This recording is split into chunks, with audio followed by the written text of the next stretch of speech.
வணக்கம். மாலை முரசு செய்திகளை விரிவாக பார்ப்பதற்கு முன் தலைப்புச் செய்திகளை பார்க்கலாம். ஹிந்தி மொழியை ஏற்றுக்கொண்டால்தான் கல்வி நிதியை கொடுப்போம் என இருக்கும் ஆணவ திமிருக்கு எதிராக தமிழ்நாடு போராடும் என ஆளுநர் ஆர்.என். ரவிக்கு முதலமைச்சர் பதிலடி. மக்களால் தேர்ந்தெடுக்கப்பட்ட அரசுகளை மக்களின் விருப்பத்திற்கு மாறாக நெருக்கும் ஜனநாயக விரோதிகளுக்கு எதிராக போராடும் எனவும் விளாசல்.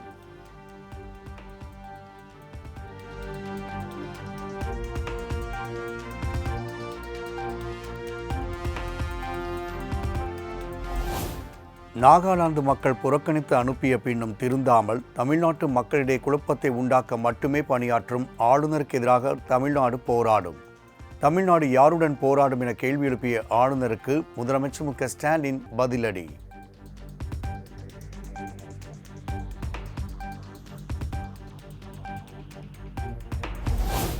தமிழ்நாட்டுக்கு வரவேண்டிய தொழிற்சாலைகளை அடுத்த மாநிலத்திற்கு மிரட்டி அழைத்துச் செல்லும் சதிகாரர்களுக்கு எதிராக போராடும். தமிழ்நாடு யாருடன் போராடும் என்ற ஆளுநரின் கேள்விக்கு முதலமைச்சர் பதிலடி.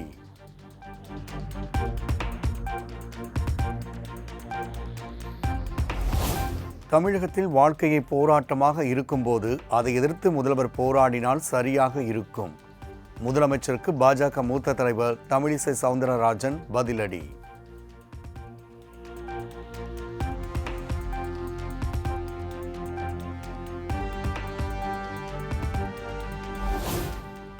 இரண்டாயிரத்தி 26 சட்டமன்ற தேர்தலை எதிர்கொள்ளும் விதமாக சென்னை தியாகராய நகரில் உள்ள கமலாலயத்தில் இன்று கூடுகிறது பாஜக மையக்குழு கூட்டம். பாஜக மாநில தலைவர் நைனா நாகேந்திரன் உட்பட மையக்குழு முக்கிய நிர்வாகிகள் பங்கேற்க உள்ளதாக தகவல்.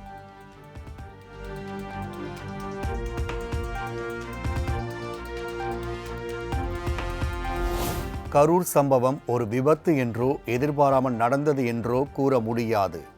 சரியாக திட்டமிட தவறியதாலும் அலுவலர்களின் கவனக்குறைவாலும் ஏற்பட்டது என நாளிதழ் செய்தியை சுட்டிக்காட்டி இபிஎஸ் விமர்சனம்.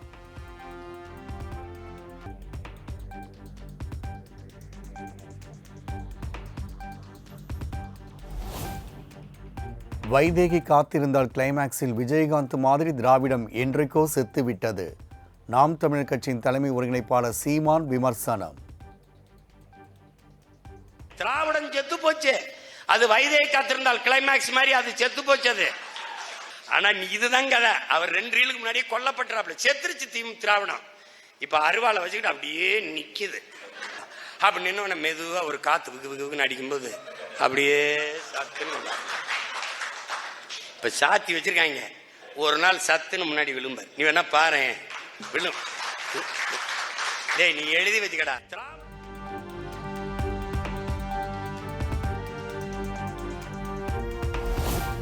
ஒரே பிரசவத்தில் பெண் 4 குழந்தை பெற்றால் கூட அதற்கும் பெரியார் தான் காரணம் என்பார்கள் திமுகவினர். பெரியார் குறித்து மீண்டும் சர்ச்சைக்குரிய வகையில் பேசிய சீமான். இந்த பக்கத்து விட்டு பசுமாடு கண்ணு ஓட்டுருக்குன்னு சொல்ல பெரியார் தான் காரணம்.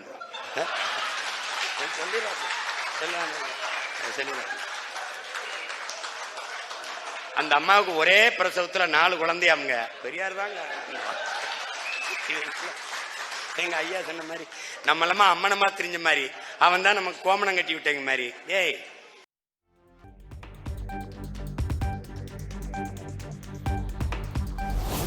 மக்கள் சந்திப்பின் போது தாவேகா தலைவர் விஜய் பேப்பர் வைத்து படித்ததை கடுமையாக விமர்சித்த சீமான். பிழையோடு படித்ததையும் சுட்டிக்காட்டி சாடல். இளமை புகுத்து விடும் போயிடறாப்ல.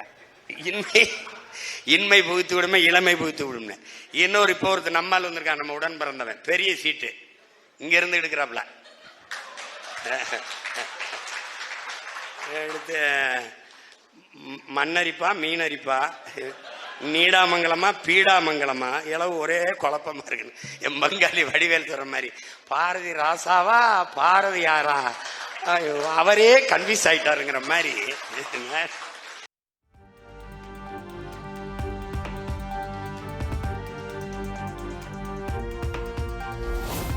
கரூர் கூட்ட நெரிசல் விவகாரத்தில் முதலமைச்சரை உயர்த்தி பேசவில்லை என டிடிவி தினகரன் விளக்கம். தூத்துக்குடி துப்பாக்கிச்சூடு சம்பவத்திற்கு எடப்பாடி பழனிசாமி பொறுப்பேற்றாரா எனவும் கேள்வி.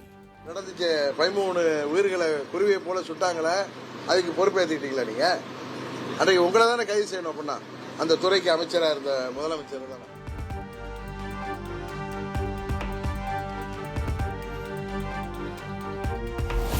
நம்பி வந்த தொண்டர்களை திமுகவிற்கு வழியனுப்பி வைத்தவர் டிடிவி தினகரன் என முன்னாள் அமைச்சர் ஆர்பி உதயகுமார் தாக்கு. அன்றைக்கு உங்களுக்கு தளபதியாக இருந்தவர்கள் இன்றைக்கு ஸ்டாலினுக்கு தளபதியாக இருக்கிறார்கள் எனவும் விமர்சனம். திமுகவிற்கு அவரை நம்பி வந்தவர்களை எப்படி வழியனுப்பி வைத்தார் என்ற வரலாறையும் நாம் இங்கே நினைவு கூற வேண்டும்.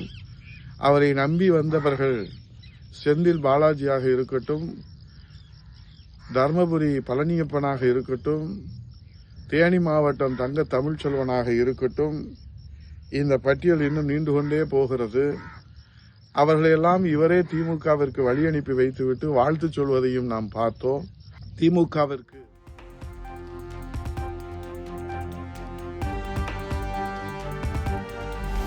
கரூர் சம்பவத்தை சுட்டிக்காட்டி பாமக உள்ளிட்ட அரசியல் கட்சியின் நிகழ்ச்சிகளுக்கு தடை விதிக்கும் செயலுக்கு அன்புமணி கண்டனம்.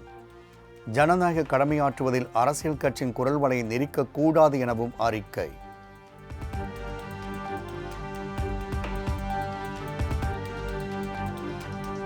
தமிழக வெற்றிக் கழகம் ரசிகர் மன்றமாக செயல்பட்டுக் கொண்டிருக்கிறதே தவிர அரசியல் கட்சியாக மாறவில்லை.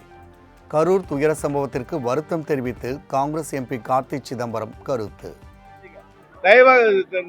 டிவிகேக்கு ஆதரவு இருக்கின்றதுல எனக்கு எந்த சந்தேகமும் கிடையாது.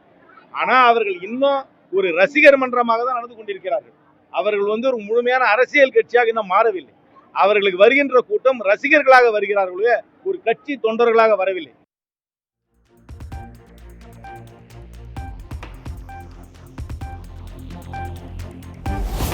நெரிசல் சம்பவம் நடைபெற்ற வேலுச்சாமிபுரத்தில் ஐஜி அஸ்ரா கார்க் தலைமையிலான சிறப்பு புலனாய்வு குழு நேரில் ஆய்வு.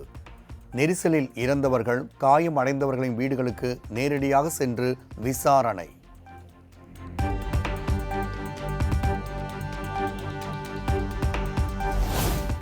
கரூர் கூட்ட நெரிசல் துயரம் குறித்து விசாரிக்க அமைக்கப்பட்ட சிறப்பு புலனாய்வு குழுவில் கூடுதலாக 8 அதிகாரிகள் நியமனம். ஐஜி அஸ்ரா கார்க் தலைமையிலான குழுவில் எஸ்பிக்கள் விமலா, ஷியாமலா தேவி ஆகியோர் இடம்பெற்ற நிலையில் கூடுதலாக 8 அதிகாரிகள் சேர்ப்பு.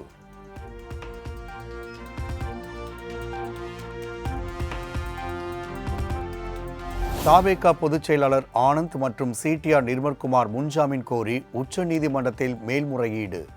கரூர் கூட்ட நெரிசல் வழக்கில் முன்ஜாமீன் மனுக்களை உயர்நீதிமன்றம் தள்ளுபடி செய்ததை அடுத்து நடவடிக்கை.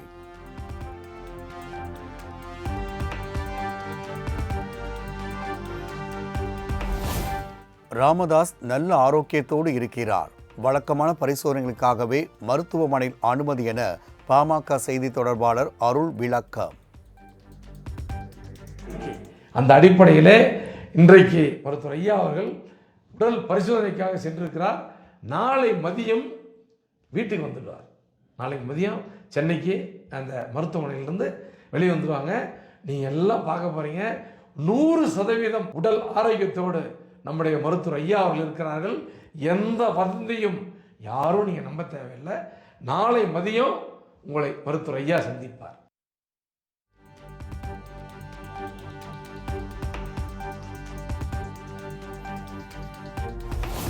சட்டப்பேரவைத் தலைவர் அப்பாவு தலைமையில் வரும் 13ஆம் தேதி கூடுகிறது அலுவல் ஆய்வு கூட்டம். 14ஆம் தேதி கூட உள்ள சட்டப்பேரவையை எத்தனை நாள்கள் நடத்துவது என்பது குறித்து முடிவு.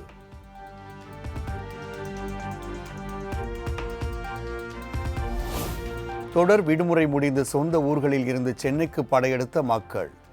செங்கல்பட்டு மாவட்டம் மதுராந்தகம் அடுத்த ஆத்தூர் சுங்கச்சாவடியில் கடும் போக்குவரத்து நெரிசல்.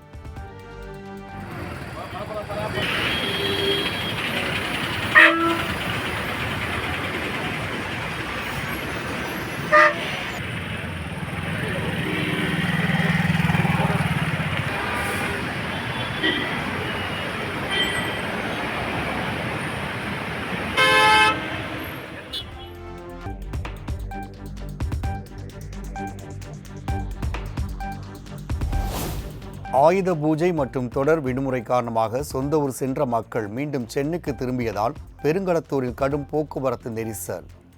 ஆமை வேகத்தில் நகர்ந்த வாகனங்கள்.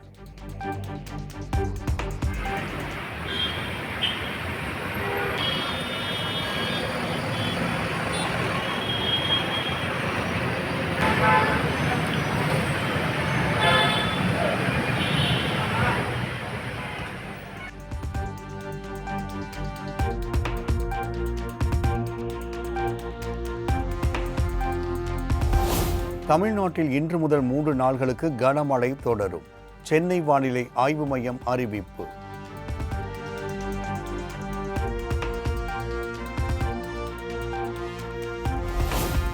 தமிழகத்தில் பல்வேறு மாவட்டங்களில் வெளுத்து வாங்கிய கனமழை. வெப்பம் தணிந்து குளிர்ச்சியான சூழல் நிலவியதால் மக்கள் மகிழ்ச்சி.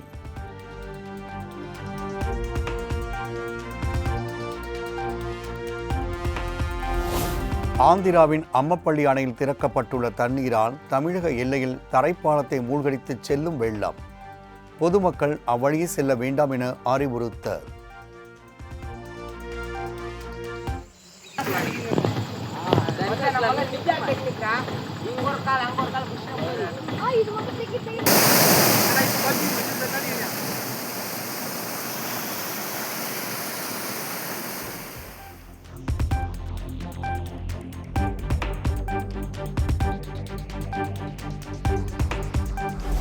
கிருஷ்ணகிரியில் விடிய விடிய பெய்த கனமழையினால் வீடுகளுக்குள் புகுந்த மழைநீர். வீடுகள் முழுவதும் மழைநீர் புகுந்துள்ளதால் பொதுமக்களின் இயல்பு வாழ்க்கை பாதிப்பு.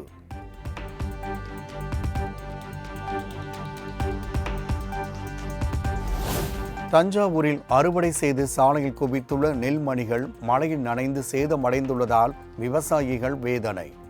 நடமாடும் கொள்முதல் நிலையங்களை அதிகப்படுத்தி நெல்களை துரிதமாக கொள்முதல் செய்ய வேண்டும் எனவும் விவசாயிகள் கோரிக்கை.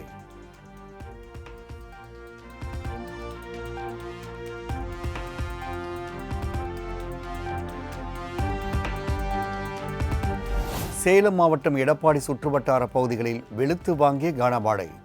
நெடுங்குளம் பூமுனியூரில் சுமார் 50 ஏக்கர் பரப்பளவில் நடவு செய்யப்பட்டிருந்த விளைநிலங்களுக்குள் தண்ணீர் புகுந்து நெற்பயிர்கள் சேதம்.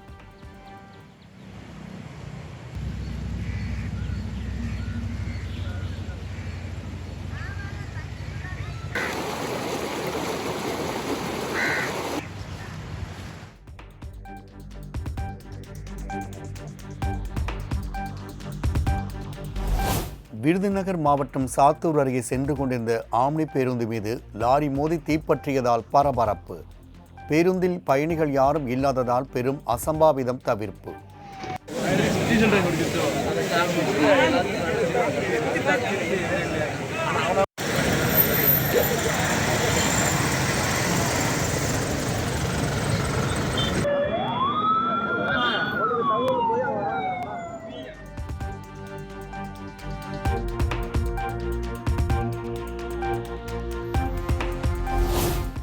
சேலம் மாவட்டம் இளம்பிள்ளை அருகே சாலையை கடக்க முயன்ற மூதாட்டியின் மீது இருசக்கர வாகனம் மோதி விபத்து. மூதாட்டி தூக்கி வீசப்படும் பதைபதை பூட்டும் சிசிடிவி காட்சி.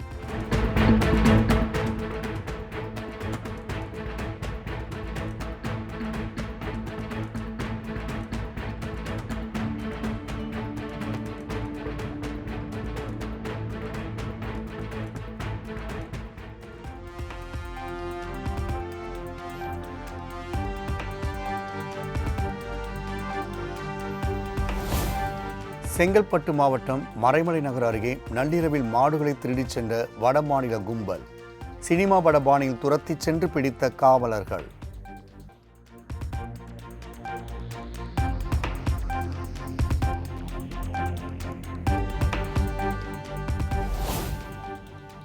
மேற்கு வங்க மாநிலம் டார்ஜிலிங்கில் 12 மணி நேரம் பெய்த தொடர் கனமழையால் 7 இடங்களில் நிலச்சரிவு. 20க்கும் மேற்பட்டோர் பலியான சோகம்.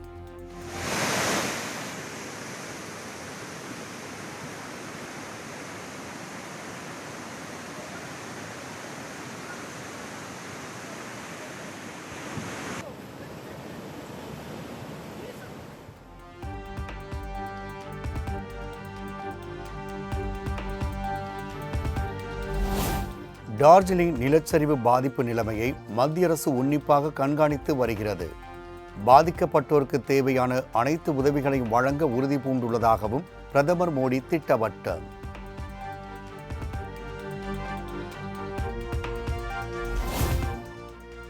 பீகார் சட்டமன்றத்திற்கு நவம்பர் 22ஆம் தேதிக்குள் தேர்தல் நடத்தப்படும் என தலைமை தேர்தல் ஆணையர் ஞானேஷ்குமார் தகவல். அதிகபட்சம் 1800 வாக்காளர்களுக்கு ஒரு வாக்குச்சாவடி அமைக்கப்படும் என்றும் பேட்டி.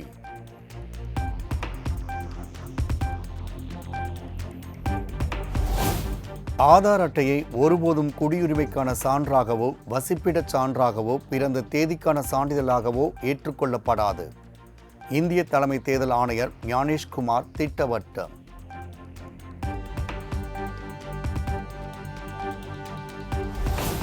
பதினான்கு குழந்தைகள் உயிரிழக்க காரணமானதாக கூறப்படும் கோல்ட்ரிப் இருமல் மருந்தை பரிந்துரைத்த டாக்டர் கைது. சுகாதாரத்துறை புகாரின் அடிப்படையில் மத்திய பிரதேச போலீசார் நடவடிக்கை.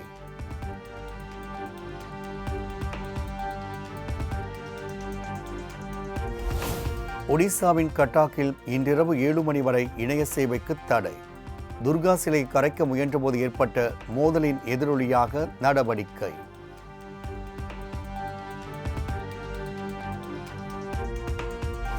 அமிர்தசரஸில் இருந்து பர்கிங்ஹாம் சென்ற ஏர் இந்தியா விமானத்தின் அவசரகால ஏர் டர்பைன் தானாக இயங்கியதால் பரபரப்பு. என்ஜின் செயல் இழப்பு ஏற்படாத நிலையில் எப்படி தானாக இயங்கியது என்பது குறித்து ஆய்வு.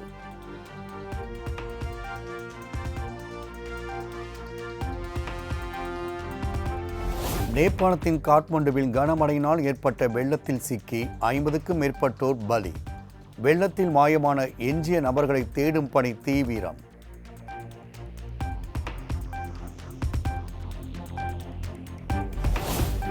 காசா அமைதி திட்டத்தை ஹமாஸ் நடைமுறைப்படுத்திய உடனே காசாவில் போர் நிறுத்தம் அமலுக்கு வரும். அமெரிக்க அதிபர் டொனால்ட் ட்ரம்ப் திட்டவட்டம்.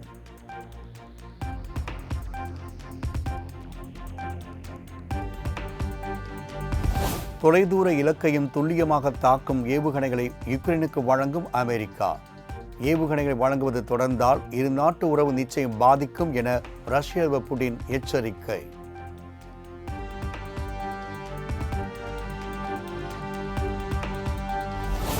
பதிமூன்றாவது மகளிர் உலகக்கோப்பை கிரிக்கெட் தொடரின் லீக் ஆட்டத்தில் பாகிஸ்தானை வீழ்த்தி இந்திய அணி அபார வெற்றி.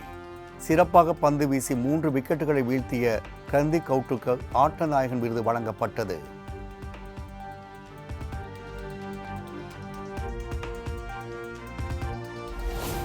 உலக பாரா தடகள போட்டியில் பதக்கங்களை குவித்த இந்தியா. 6 தங்கம் 9 வெள்ளி 7 வெண்கலம் என 22 பதக்கங்களை குவித்து இந்தியா அசத்தல்.